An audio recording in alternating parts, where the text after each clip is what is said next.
Hello! Isang magandang hapon mga kasari-sarites. Ito na naman si Ate Tintin at syempre may isi-share ako sa inyo. Dahil ito ay isang katanungan ng ating isang sisi. O mga kasari ha. Pero bago ako mag-umpisa ng aking ichichismak sa inyo, huwag ka nang mahiya. Pindutin mo na ang subscribe button. Ayan mga kasari. At syempre pa, sa mga may tindahan dyan, nagawain nyo rin ito. Nagawain din ni Ate Tintin na isi-share ko nga ngayon sa inyo. Abay, pindutin mo na ang like button na yan at pakishare na rin mga kasari kung hindi ka busy. At maraming salamat sa mga datihan at new subscriber ko. Maraming salamat sa pagsuporta ninyo. Kaya, tayo nang magchismisan. So sabi ni Ma'am Ferlin, kaya ba daw isustain ng aking ref yung needs ng mga customer syempre? Kasi nga, nung nag-flex ako sa inyo ng itsura ng tindahan ni Ate Tintin na napakaliit, so napansin niya siguro maliit lang yung ref ko. At totoo naman dahil 7 cubic lang po siya. O, eto ang totoo ha. Noong baguhan pa lang ako sa pagtitindahan, gustong-gusto ko talaga yung malaki yung ref ko para marami akong mailagay. O, diba? At saka, syempre, malamig yung maibibenta ko kay customer na siyang hinahanap niya, lalo na sa mga soft drinks at lalo na kapag tag-init. Pero, habang tumatagal ako mga kasari, napag-isipan ko na hindi ko na pala kailangan ang malaking ref. Yung maliit na ref na meron ako ay okay na pala sa akin. Bakit? Number 1 na kasagutan ko dyan, mahal ang kuryente dito sa amin sa lungsod ng Puerto Princesa City, Palawan. Baka hindi ko kayaning bayaran. Sa ngayon pa nga lang, maliit yung ref ko. Nasa 2,000 na ang binabayaran ko. Pambihira talaga. Ganon na mga kasari. Pangalawa, marami kaming mga may tindahan dito, halos magkakatabi kami. So maraming choices ang customer kung saan siya bibili. O, diba? O, nasa kanya na yun kung saan niya gustong pumunta na tindahan, mga kasari. So, sa pagtitindahan naman, hindi kailangan, kung sa puhunan, hindi ba naman kailangan na malaki o maliit para makapagsimula ka. Sa akin naman, dahil nga kung ano lang yung meron ako, yun lang yung pagtsatsagaan ko. So, pinagtsagaan ko yan, mga kasari. Kesa bumili pa ako ng bago, masasayang naman yung luma na yan kung hindi ko gagamitin. At saka, syempre, gaya nga ng sabi ko sa inyo, medyo may kamahalan yung kuryente, kaya pinagtsatsagaan ko na lang yung maliit na meron ako. Pero okay na okay pa naman siya, mga kasari. So, eto naman yung style na titintin para masustain ko yung needs ng mga aking customer. Siyempre, gusto ni customer bumili ng yelo, kailangan matigas ang ibigay mo. So, eto payo sa mga kaumpisa pa lang ng tindahan nila at nangangarap na magkaroon ng ref, pero maliit lang yung ref ninyo. Eto yung gawin ninyo. Sa gabi, bago kayo magsara ng inyong tindahan, siguraduhin na mag-check kayo ng inyong refrigerator. Tingnan yung mga binebenta ninyong yelo.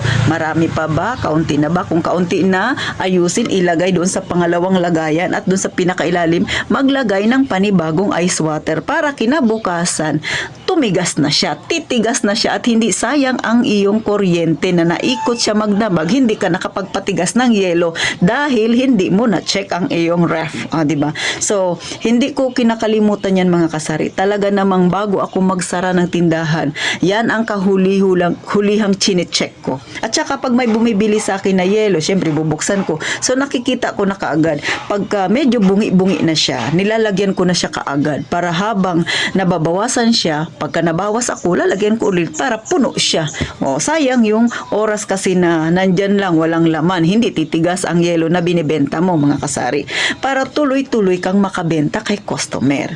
Pangalawa, yung laman ng aking ref, mga kasari, ay hindi naman ganun kalaki, di ba yung lagayan yan? So, naglalagay ako ng mga laman pa konti-konti. Halimbawa sa soft drinks, yung kung ano yung mabenta sa akin, doon ako naglalagay ng marami. Yung hindi naman siya ganun kabenta o yung sinasabi nating slow moving, naglalagay din ako pero pa konti-konti lang, mga 2 piraso, 3 piraso. So, depende yan. So, ikaw na may tindahan, ikaw ang nakakaalam kung ano yung item na malakas sa'yo. So, doon ka magdami ng nailalagay sa ref. Pero kung hindi naman ganun kadami, maglagay ka lang ng pa konti-konti.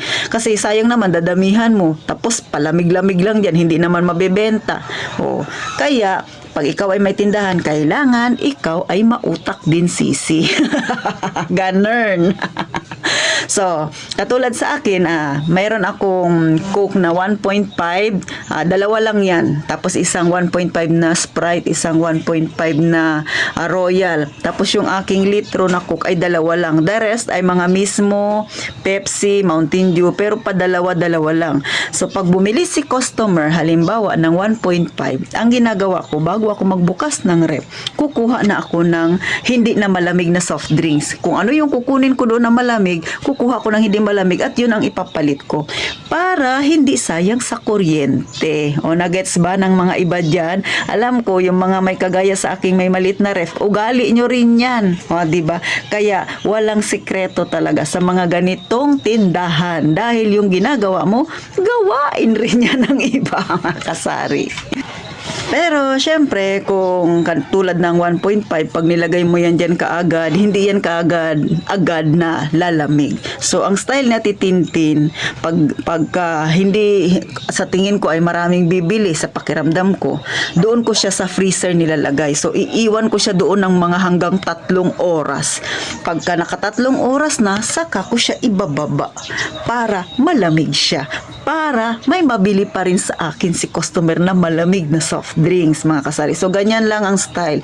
Sa pagtitindahan, hindi mo kailangang bumili ng malaki kung hindi mo naman kaya pa dahil napakamahal talaga ng ref, mga kasari. At syempre, iniiwasan ko na magbawas ng puhunan. Lalo na nga, mga kasari, mga ilang buwan ko talagang naramdaman ang tumal. So, kailangang bumawi tayo. Lalo na sa savings natin, mag-ipon, mga kasari.